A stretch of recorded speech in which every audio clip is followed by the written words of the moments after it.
Vamos aqui abrir a palavra de Deus no Evangelho, na carta de Paulo aos Romanos, capítulo 12. Vamos observar os versículos 14 a 16. Estou pregando nesse capítulo porque são pregações voltadas para a comunhão da igreja e também para a evangelização por meio dessa comunhão. Então a gente está encerrando aqui no capítulo 12 as pregações de encorajamento à comunhão e ao evangelismo. E hoje vamos olhar o verso 14 a 16 de Romanos 12.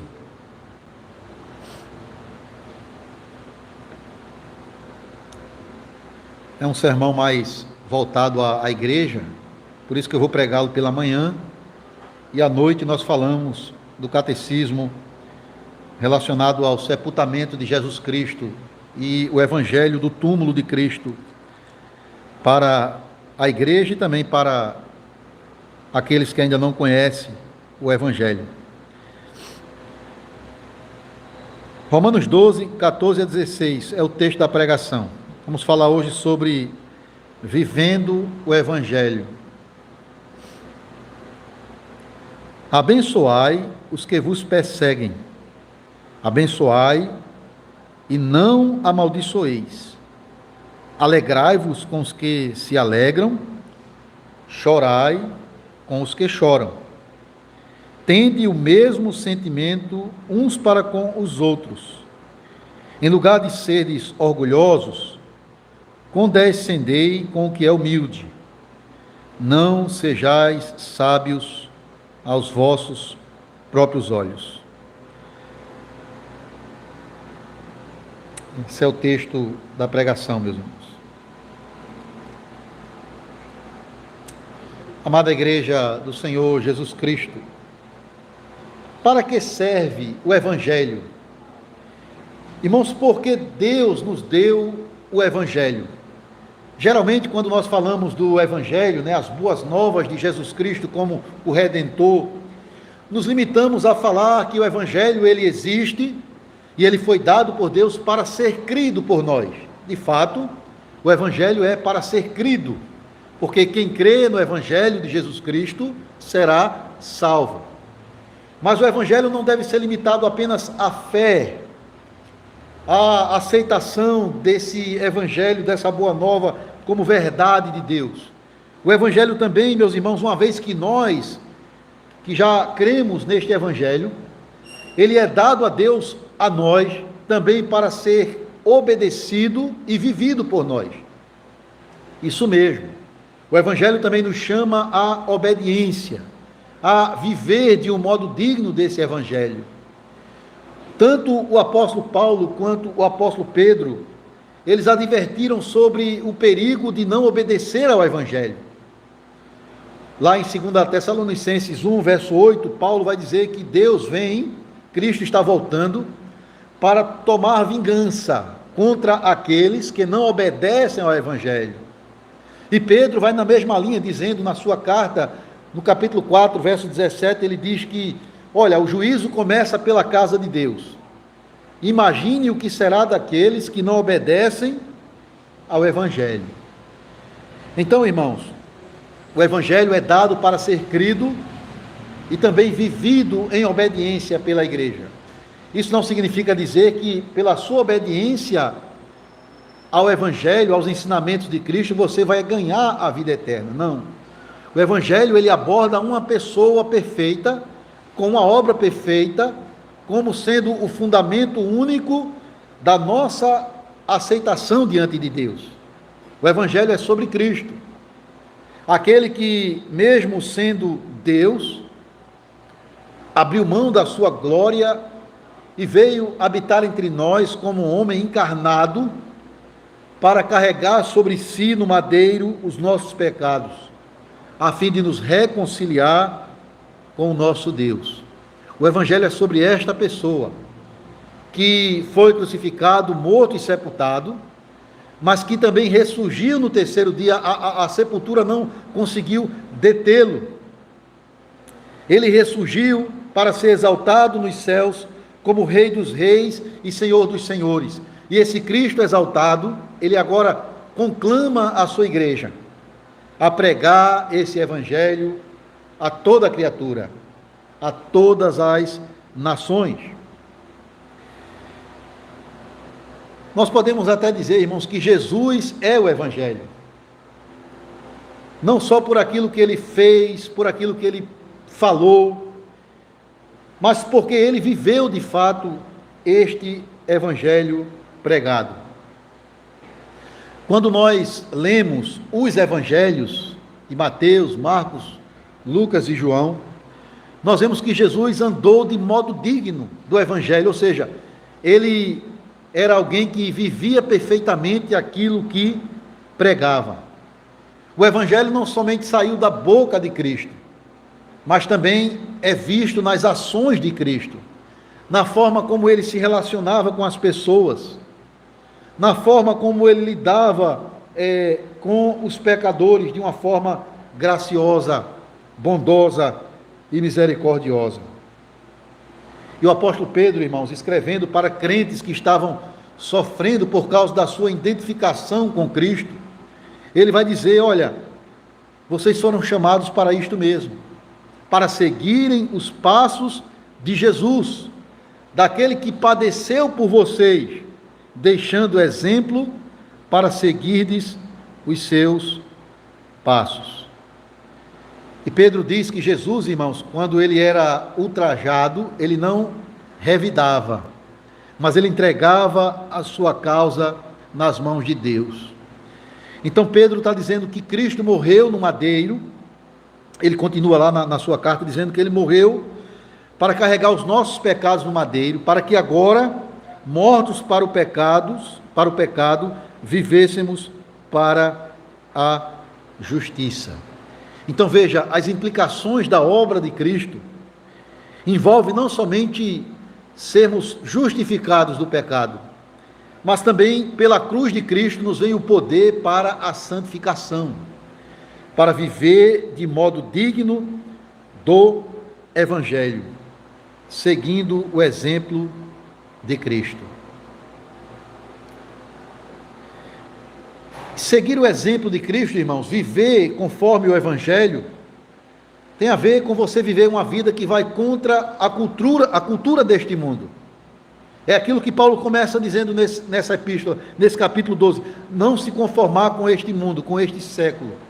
Então, se nós queremos de fato seguir a Cristo, nós vamos viver um estilo de vida que o mundo vai se opor, porque vai ser totalmente oposto ao mundo. E isso é evangelismo também. Lloyd Jones, ele comentou esse capítulo 12, ele na verdade fez vários sermões nesse capítulo, em toda a carta. Ele diz que a melhor forma de evangelismo é o povo cristão manifestando a sua vida cristã em suas vidas e ocupações diárias. Então, claro, nós temos que falar do evangelho, falar de Cristo para as pessoas, mas quando nós vivemos o evangelho, seguindo a Cristo, a nossa evangelização verbal ela vai ter um poder maior, porque o mundo vai ver Cristo em nós. Ele não só vai ouvir de Cristo a partir de nós, ele vai ver Cristo em nós.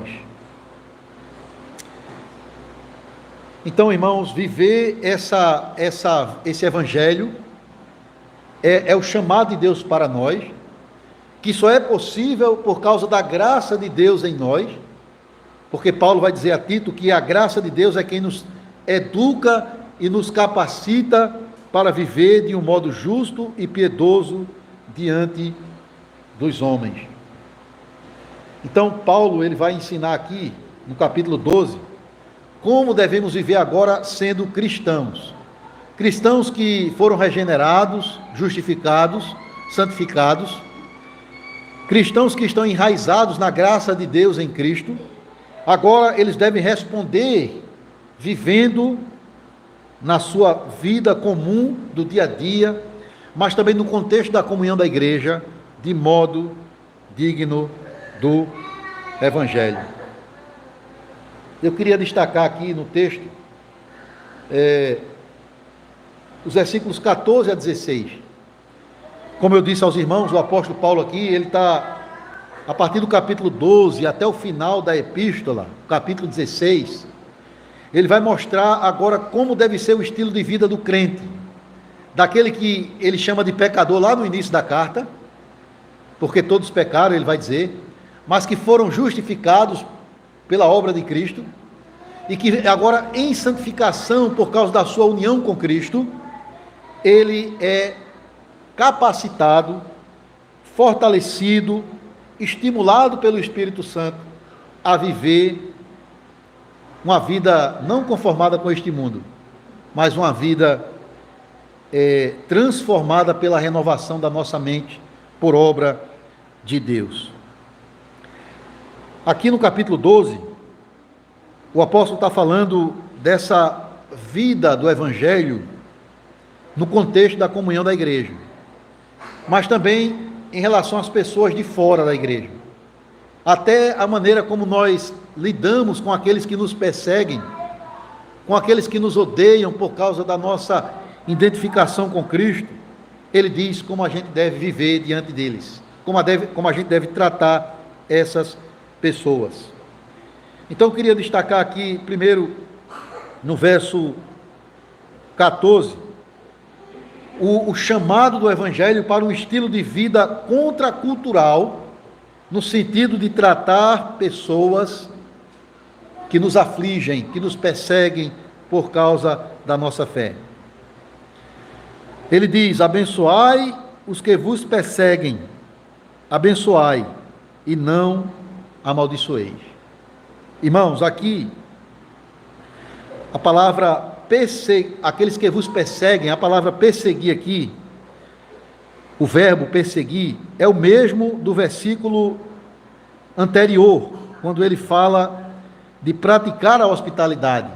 Praticar aqui é o mesmo verbo na língua original de perseguir. Então a ideia do verbo é você buscar intensamente alguma coisa.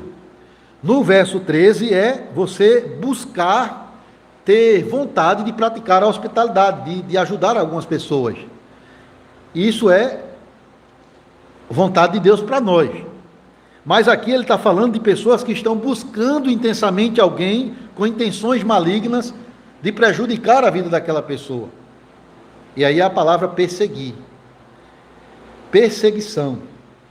É alguém que são pessoas que estão envolvidas intensamente na busca de afligir os crentes.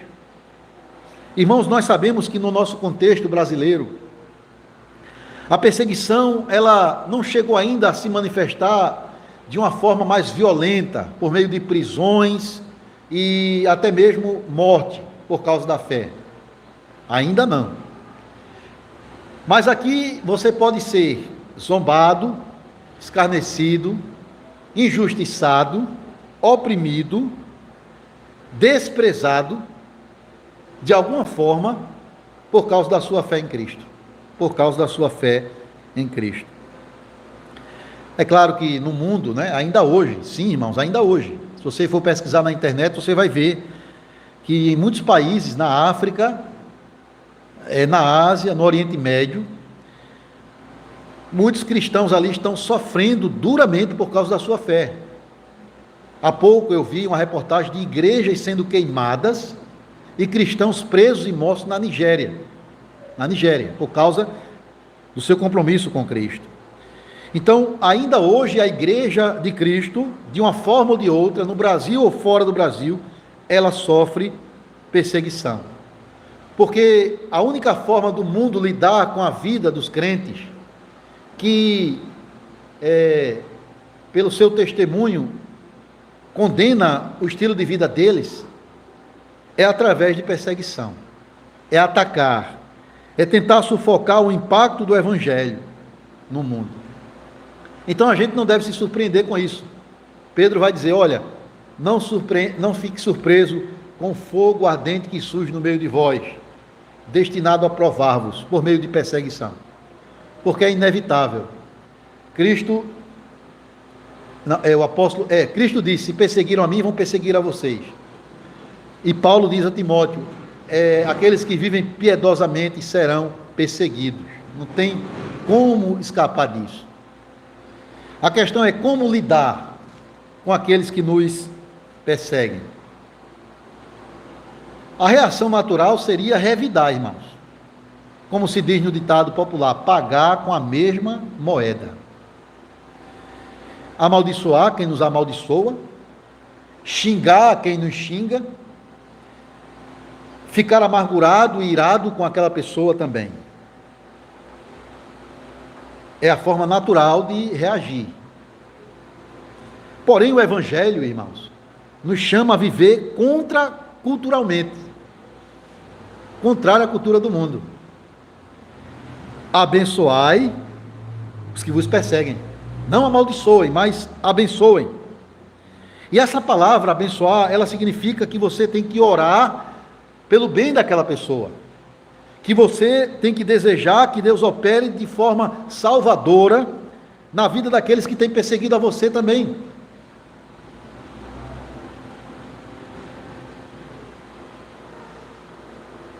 Cristo falou isso no Sermão do Monte: amai os vossos inimigos e orai pelos que vos perseguem, para que vos torneis filhos do vosso Pai que está no céu. Ele vai aprofundar ainda mais isso, você pode ler depois, em Lucas capítulo 6, 27 a 36. Ali ele vai dizer exatamente isso, que nós devemos tratar os outros como nós queríamos que nós fôssemos tratados, e que nós devemos ser misericordiosos com todos, assim como Deus tem sido misericordioso conosco. Irmãos, entenda quem você era antes da sua conversão: o inimigo de Cristo, o inimigo de Deus, alguém que estava inimizado com o Senhor, alguém que merecia a condenação, mas o Senhor trouxe você para perto dele. O Senhor mostrou a você misericórdia. Então, irmãos, por causa disso, nós somos chamados também a tratar as outras pessoas com a mesma misericórdia, mesmo aqueles que querem o nosso mal. Isso aqui é loucura para o mundo. Isso aqui é algo, irmãos, também que para nós é antinatural. É somente pelo poder do Espírito Santo que nós podemos mostrar benignidade, bondade, longanimidade, misericórdia para aqueles que nos perseguem. Jesus, ele viveu assim. Veja, embora tenha advertido os seus perseguidores com a verdade de Deus, em nenhum momento você vai ver Cristo maltratando ou desejando a destruição dos seus inimigos. Muito pelo contrário, irmãos. Quando você olha Jesus na cruz, humilhado, escarnecido, zombado, traído pelos homens, a oração dele é: Pai, perdoa-lhes porque não sabem o que estão fazendo. Ele ouviu as piores coisas que você pode imaginar contra ele, mas a reação dele é: perdoa-lhes. Pai, tem misericórdia dessas pessoas. Eu acredito, meus irmãos, que Estevão, quando estava sendo apedrejado por causa da sua fé, o primeiro mártir da igreja cristã, ele com certeza pensou em Cristo naquele momento, porque ele também faz essa oração pelos seus algozes. Ele diz: Pai, não imputes a eles o seu pecado. Em outras palavras, perdoa-lhes, tem misericórdia deles. E você sabe que havia um jovem ali, perseguidor da igreja, que estava consentindo na morte de Estevão, chamado Saulo. E eu acredito, irmãos, que o Senhor usou aquilo ali, o apedrejamento de Estevão e essa oração de Estevão, para começar a mexer no coração de Paulo e levá-lo à conversão logo em seguida. Foi Agostinho quem disse que a igreja deve Paulo a oração de Estevão. E é bem provável que Deus usou isso para começar a amolecer o coração de Paulo. A questão é como você reage quando é perseguido, quando é injuriado, quando é injustiçado, quando é maltratado com palavras torpes contra você por causa da sua fé. Qual é a sua reação? Ficar amargurado, ressentido, agredir a pessoa também verbalmente? Ou será que você se dispõe a orar por ela, a pedir a Deus que trabalhe no coração dela? Ou até mesmo quando você tem a oportunidade de fazer o bem a ela, que é o que Paulo vai dizer no final aqui do livro, né? Não se vingue, mas dê lugar à ira, à vingança, porque a ira pertence ao Senhor. Se o teu inimigo tiver sede, dá de beber, se tiver fome, dá de comer. Então, será, irmãos, que nós somos capazes de fazer isso? É o que o Evangelho nos chama, abençoar a essas pessoas, no sentido de orar por elas, para que Deus transforme também a vida delas. Então, aqui está a vivência do Evangelho em relação àqueles que nos perseguem. Mas também, uma outra forma de vivenciar o Evangelho, irmãos, de Cristo, imitar a Cristo, mostrar Cristo ao mundo, é você ser um crente empático, né? Mostrar empatia ou simpatia, né? Com outras pessoas. Veja o verso 15: alegrai-vos com os que se alegram e chorai com os que choram. Alguns entendem aqui que Paulo está dizendo aqui que você deve se alegrar e chorar com aquelas pessoas que antes estavam lhe perseguindo e que porventura venham a se converter, e aí você vai participar também da vida delas. Não teria problema nenhum fazer isso. A questão é que Paulo está fazendo aqui uma alternância, irmãos. Ele está falando da nossa relação com o nosso irmão na fé, mas também com pessoas que nos perseguem. Eu acredito que essa expressão, alegrai-vos com os que se alegram e chorai com os que choram, embora também tenha a ver com pessoas que vêm nos perseguir, que porventura se convertam e a gente vai ser simpático com elas, mas eu acredito que tem mais a ver com o nosso relacionamento na comunhão da igreja. Na comunhão da igreja. Alegrar-se com os que se alegram e chorar com os que choram. Pode ser com qualquer pessoa de fora, em qualquer contexto, mas isso é bem mais aplicado ao contexto da igreja. Mostrar simpatia. Simpatia é sentir junto, sentir do lado a mesma dor ou a mesma felicidade do nosso próximo. Talvez você pense que a primeira parte aqui, alegrar com os que se alegram, é a parte mais fácil. Não é verdade? Parece, à primeira vista, isso. Se alegrar com os que se alegram é mais fácil do que chorar com os que choram. Participar de um casamento, da alegria de um nascimento de uma criança, com outros irmãos, é bom. Mas no leito de morte com alguém, participar de um velório já é mais doloroso. Mas será, irmãos, que se alegrar com os que se alegram é mais fácil? Na verdade, isso também vai contra a nossa natureza. Porque somos o que por natureza? Por causa da queda? Cobiçosos, egoístas, invejosos, ciumentos. É a nossa natureza. É assim. Por exemplo, um exemplo lá da Bíblia, do Antigo Testamento, José e seus irmãos. Claro que houve a falha dos pais de mostrar um certo favoritismo a José, em detrimento aos demais irmãos. Contudo, quando José foi agraciado com uma bela túnica, uma roupa muito bonita, os irmãos não se alegraram com isso. Pelo contrário, ficaram enciumados, ficaram ressentidos. Na verdade, ficaram tão irados que eles, na primeira oportunidade, fizeram o que fizeram com José, como vocês sabem. Então, alegrar-se com os que se alegram é algo que só é possível também pela obra do Espírito Santo em nós, que quebra o nosso egoísmo, que quebra a nossa inveja para se alegrar com a alegria do outro. Ou seja, encontrar prazer no outro. Pense que um colega seu de trabalho, ele é promovido na empresa a um cargo mais elevado, vai receber um salário melhor, mas você continuou estacionado ali na sua função.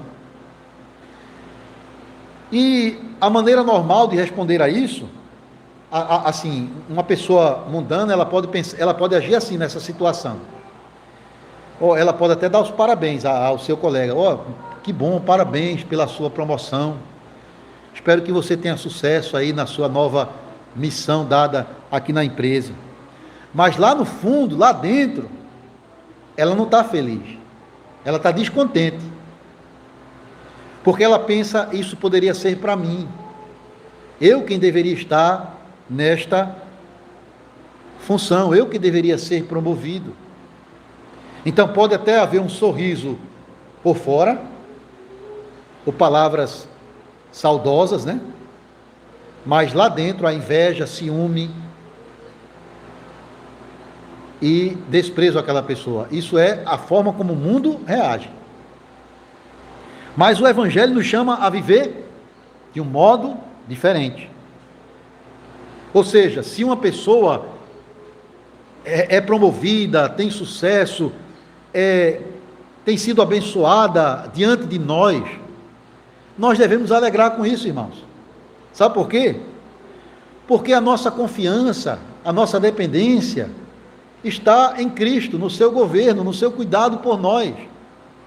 Independente do que aconteça conosco, sendo promovidos ou não em alguma função, tendo sucesso ou não nessa vida, nossa vida está sob o cuidado do Senhor. Então, quando você entende quem você é e o que você já tem em Cristo, você não vai ficar indignado, você não vai ficar entristecido quando alguém prospera na vida, de alguma forma. Você vai se alegrar com isso. Porque você está concentrado no cuidado de Deus por você. É que Ele não vai abandonar você, independente do que aconteça. Você sabe daquilo que Paulo já disse antes, lá atrás. Esse versículo, ele muda a nossa maneira de ver as coisas. Tudo coopera para o bem daqueles que amam a Deus, que são chamados segundo o seu propósito. Então se alegre com o bem alheio, porque você já é abundantemente rico em Cristo. Você já tem tudo que você precisa na pessoa bendita de Jesus Cristo. Mas tem outro aspecto: chorar com aqueles que choram, que também não é fácil, irmãos. Nossa tendência é a indiferença. Da mesma forma que aqueles dois homens religiosos, o levita e o sacerdote, vendo o samaritano assaltado, aliás, o homem lá assaltado no chão, não fizeram nada por ele. É a nossa natureza. Mas a exemplo do bom samaritano, nós devemos sentir a dor do outro, compadecer-se do sofrimento alheio, participar das lutas e dificuldades uns dos outros, irmãos.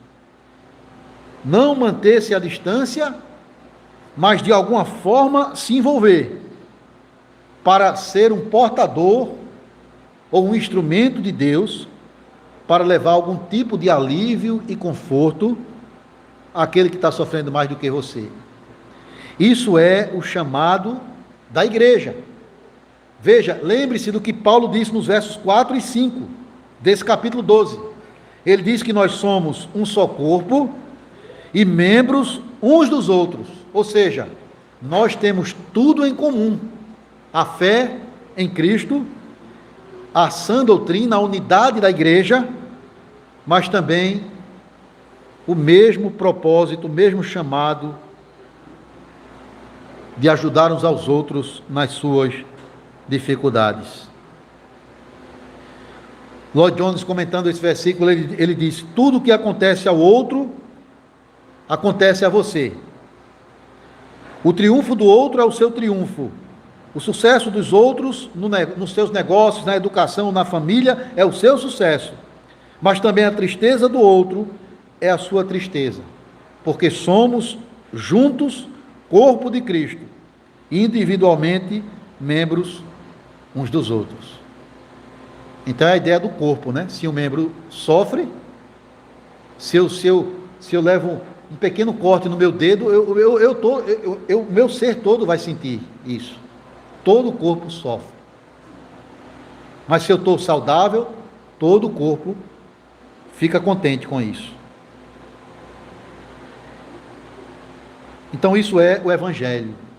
Agora, para viver dessa maneira, nós precisamos quebrar o orgulho e buscar a humildade. É o que ele diz no verso seguinte, 16. Tenham o mesmo sentimento uns para com os outros, no lugar de ser desorgulhosos, condescendei com o que é humilde. Quebrar o orgulho, irmãos.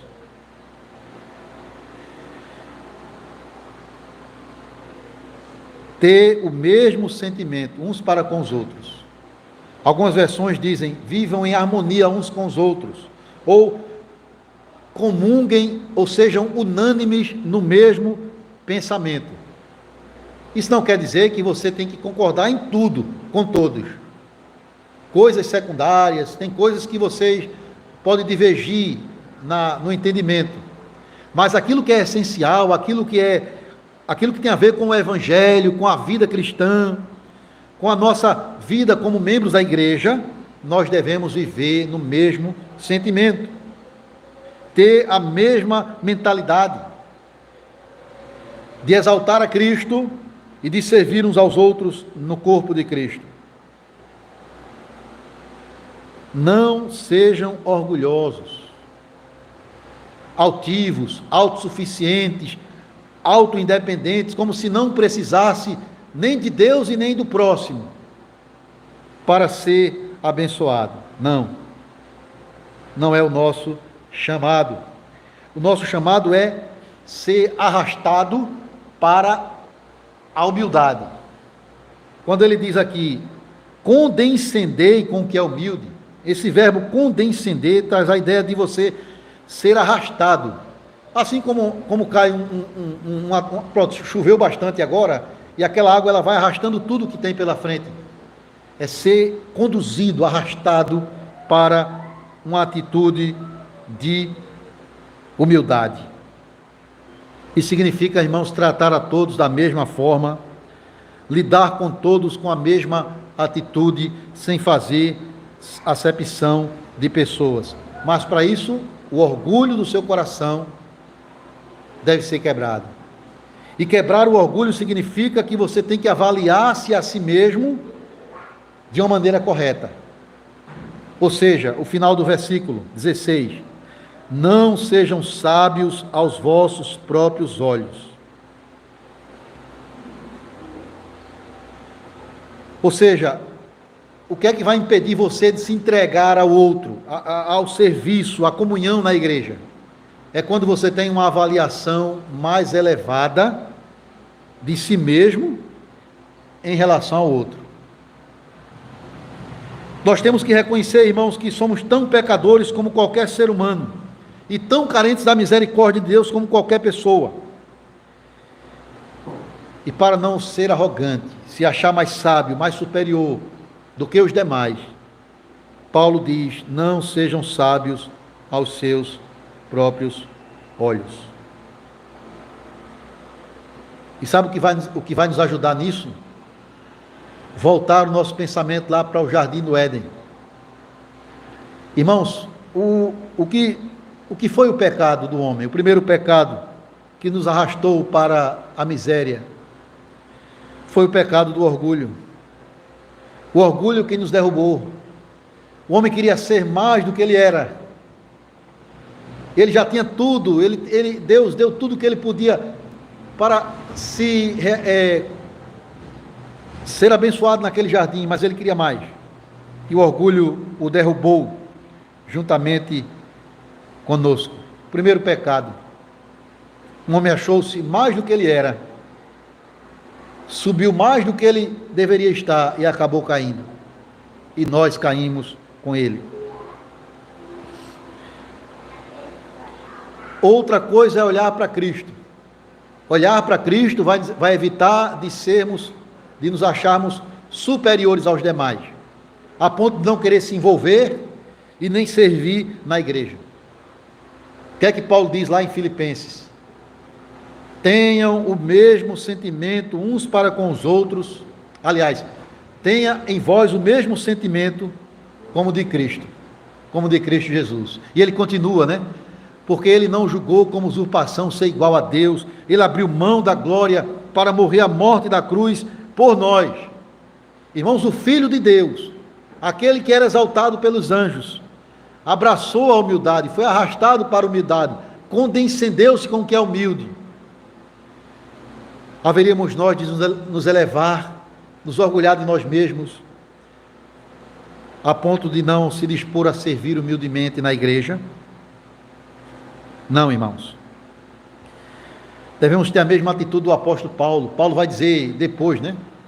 Quando ele reconhece, ele diz: eu era o principal dos pecadores, mas a misericórdia de Deus me atingiu, me salvou, e agora, pela graça de Deus, eu sou o que sou. É isso que você tem que dizer. Eu só sou o que eu sou pela graça.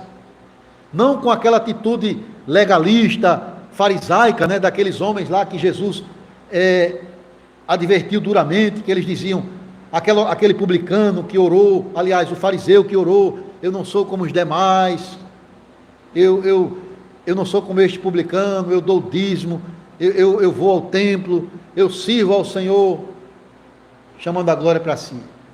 Não, humildade para servir na igreja. Isso é o chamado do Evangelho, que vai contra a nossa natureza e que vai contra o estilo de vida do mundo. É um chamado difícil, mas não impossível de ser praticado por nós. Sabe por quê? Porque aquele que chama também capacita. Aquele que chama também derrama o poder do seu Espírito Santo para que nós possamos aplicar o Evangelho em cada área da nossa vida e em cada relacionamento da nossa vida. Irmãos, Deus nos chama a sermos um sermão ambulante neste mundo, vivendo diariamente do modo digno do Evangelho. Conforme o nosso texto, fazendo bem e abençoando a quem deseja o nosso mal, a quem nos persegue para o mal, simpatizando uns com os outros, se alegrando com a alegria do próximo, chorando com a dor do próximo, e tendo uma percepção correta de si mesmo, abrindo mão do orgulho e se enchendo de humildade. Quando assim vivemos, claro, duas coisas vão acontecer. O mundo vai se levantar contra nós, mas também vamos ser a luz deste mundo, proclamando Cristo. E podemos assim também atrair pecadores ao Evangelho. Que Deus os abençoe, meus irmãos, para que nós possamos glorificar o nome de Cristo, imitando a Cristo, diante de Deus, diante dos homens, para que, vendo as nossas boas obras, como diz o próprio Cristo no Sermão do Monte, para que o mundo, vendo as nossas boas obras, glorifique o Pai que está no céu. Que Deus nos abençoe. Amém.